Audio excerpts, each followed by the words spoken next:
The question was, have I played with looking at the readers themselves? I haven't directly. I have been in communication with someone who's taken one of these apart and has figured out what EEPROM is on there and so on. They are software flashable, so you can get upgrades and flash upgrade them. So he's pretty close to having pulled the firmware, and we're then going to disassemble it and have a look, because at the moment, if I present a tag to this device, even if it's the right frequency and everything's cool and it's receiving data, unless it can interpret that bit stream to the right standard and all the checksums work out and so on, it won't actually ever give it to me. What I would like to be able to do is reflash this to be a general purpose reader that will just give me the raw bits that are coming off the tag and tell me what modulation it's using, what frequency it's running at, what the data rate is and so on. That would be a really useful thing. As I mentioned earlier, ACG don't think it's cool telling me stuff like that anymore, so they're not likely to help me in that quest anytime soon. But if there's anyone here that's interested in reversing firmware, again, I'd be very pleased to talk to you. It could be very useful. Any other questions? Yes, sir. What do those white badges look like when you rip them open? What does a white badge look like when you tear it open? Basically, you have an antenna going around the outside, which is a bazillion turns of the thinnest wire you've ever seen.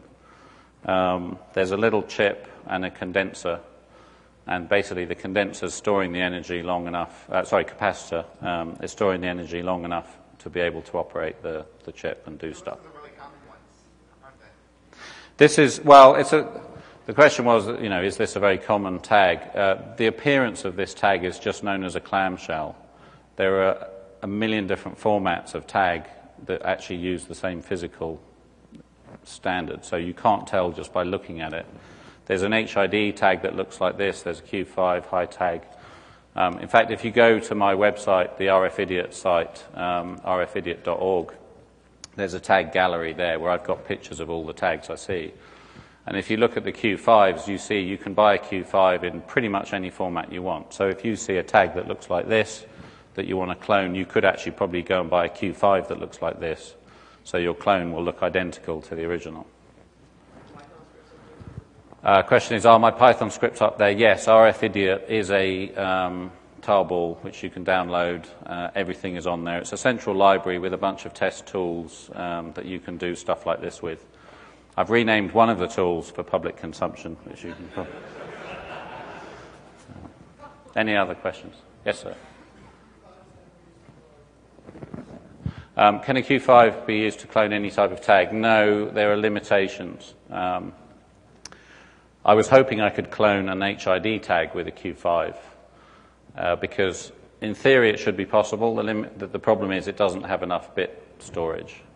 There are some other problems, but I can't tell you, or I'll get rugby tackled off the stage by a patent attorney or something.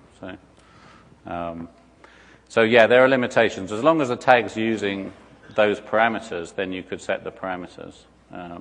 But finding out exactly what it's doing in the first place is quite tricky. You can do it with a spectrum analyzer, or, people are looking at this stuff with GNU Radio, for example. You get a lot of useful data back from GNU Radio. I'm not sufficiently low level to be able to do that, but I'm working with people who are, so hopefully we will have some tool that you can use to just stick a tag in it and say, oh yeah, it's doing this. Here's a list of its parameters. Any other questions before I move on to high frequency? Obviously, you have to have tags plus a reader in order for it to generate. But once you have that, then you work with distance broadcasting. Question is, once I've got a tag in front of me, have I played with actually broadcasting that signal? Are you talking about doing a remote relay attack, for example? Yeah. I haven't done it myself. Some guys at Cambridge did it, and I've read their papers, and it's pretty simple. You build a device like the one I looked at the beginning, Jonathan Westhouse's device, and instead of just recording the signal, you transmit it by radio to another device, which then plays it back. And that could be used to relay signals from, say, a payment card. So you stand next to someone in an underground station and you read his card out of his pocket and relay that signal to the gate, and the gate opens. You don't have to know what the signal is, you're just being man in the middle. It has been done, yes, but not by me. Okay, I'm going to move on to the next part of the talk, which is the smart cards. So how do you get around the problem of relying on unique IDs? Well, you use encryption, strong encryption. So the new passports and most of the payment card systems, they use strong encryption to protect the system. And so they should. There's some very interesting data on there. You've got 48 items of data on the new biometric passports, which will include the fingerprint. In 2010 in the UK, they'll start to include fingerprints. It already has your facial image, obviously the photograph, birth certificate, or whatever other document you use to actually get the device, the passport in the first place. And some other, pretty sensitive stuff, profession, home address, phone number, and so on. So obviously, if you're going to put all that stuff on a passport, you want to protect it. Oh, incidentally, one of the things that people often ask is, how do I tell if there's a chip in my passport? The clue is that there's this logo on the front. So that's an international standard. If your passport has that logo on the front, you have a chip in it. Some countries, there's a rather bigger clue, which is there's this damn great chip in it, which is true of the UK one. Many of them, it's hidden in the cover. You wouldn't be able to find it. I think the Australian passports have a really thick plastic page, so it's pretty obvious it's in there. So they've done a couple of things. They do the opposite of what the unique IDs do. So they don't want to have a unique ID. They don't want to be able to say, well, I've seen Joe Schmo's passport, so now I know his number. So next time I see that number, I know that Joe's in my vicinity. So what they're supposed to do is spit out a pseudo-random number. Okay, so it will never give out the same ID twice. They use strong authentication. So although you can select it, you can't actually read any data out of it unless you know the key. And the key is based on 3DES. And that's part of a standard called Basic Access Control. And the important thing to understand about that standard is you don't have to use it. You can choose to have a passport. If you're a country that issues passports, you can choose to have a passport with no encryption on it. But if you want to have access control on it, you must use BAC. And that's based on 3DES. So the way it's done in every country is the same way, so that when you cross a border, they can read your passport. In addition to that, you can choose to encrypt the content of the passport. So you could use encryption to encrypt the actual files on top of the authentication. Unlike basic access control, there is no standard for how you do that. That's called extended access control, and it's entirely up to the issuing countries how they do that. I have not seen any passports yet that have any encrypted content. And I don't think this is going to be useful until they come up with a standard, because if you can't decode the stuff, what's the point in passing it around? So I think that won't happen until they've published a standard for how to do it. So if you're going to put all this sensitive data on your passport, obviously you want to protect it. 3DES is a symmetric key. So both parties need to know the key. So where do you put it? You print it on the passport, obviously. So where they print it is on the MRZ, the machine readable zone. You take the passport number, you glue that to the expiry date and the date of birth of the subject, and that's your key. So I'll give you a quick demonstration of reading a passport.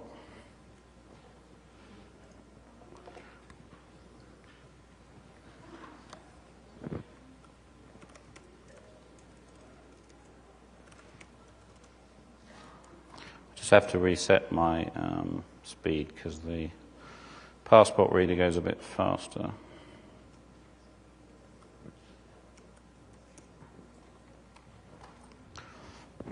So again, this is an off-the-shelf ACG reader. Now normally you would hand your passport over and they would swipe it through a machine and it would read the MRZ, and that would be used to generate the key. I don't have one of those, so I've pre-typed it to save you all falling asleep while I do this.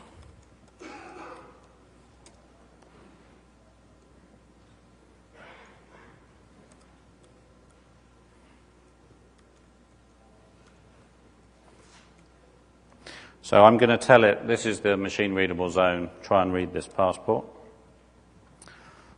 So we've logged in, we've read some stuff.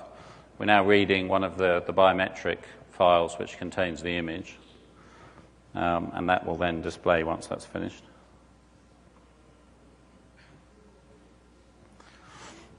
So as you can see, I was a lot better looking when I had this picture taken.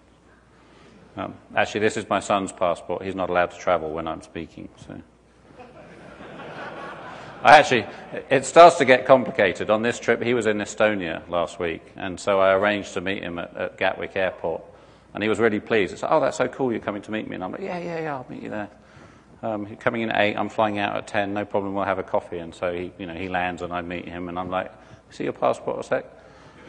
"Great, thanks, see ya, gotta go." So, yeah, I have it, and he's back home and not going anywhere.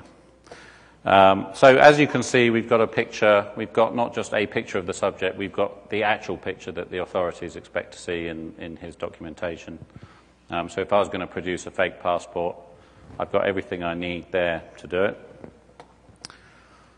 I've also got the signing certificate that was pulled off the passport. So this is the certificate. And I've got a bunch of other bits and pieces. These various files store things like, biometric, the standard biometric template. Once it's got fingerprints, it will have a picture of the fingerprint and a biometric analysis of what your machine should be expecting the real fingerprint to look like, and so on. So quite a lot of useful data in there. Once it's got everything else, the proof of identity document and so on, then this is obviously, an identity thief's dream. Everything's collected in one place for you.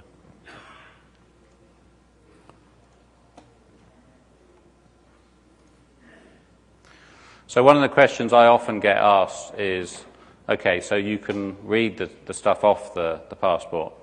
Can you clone it? That's been proved, yes, you can. There's no anti-cloning mechanisms. You just copy the files, put them back on another passport, a blank passport, and you're done. But that's no good if you don't happen to look like the subject. So can you change it? Could you change the image and expect that to get through? It shouldn't be possible because each object is signed. Okay, so what you've got is a file which says this is the picture, and then that's signed, and then you've got another file which says these are the signatures, and you've got another file which is this is the key, the public key of the key that signed it. So can anyone spot the deliberate mistake there? The object and the thing you're checking it against are both delivered by the same physical medium. So what's to stop me rewriting the key, signing it with my own key and saying this is the correct key? So they've published a thing called the PKD, the Public Key Directory. That should, in theory, stop that happening, because you can now go and check that the key you've been given to check it against is actually a valid key. So that's a good thing. That only happened in April. These things have been out there for nearly 2 years now, or even longer, I think, in the case of some countries. So for a long time, it hasn't been possible to change the key. There's 28 countries currently issuing these. There's 15 countries, according to the ICAO website, participating in the PKD program. So there's still a lot of countries that they cannot actually check everyone's certificates. What about the US? I would assume the US is a participant, but I don't know. I mean, it was the US that pushed this program.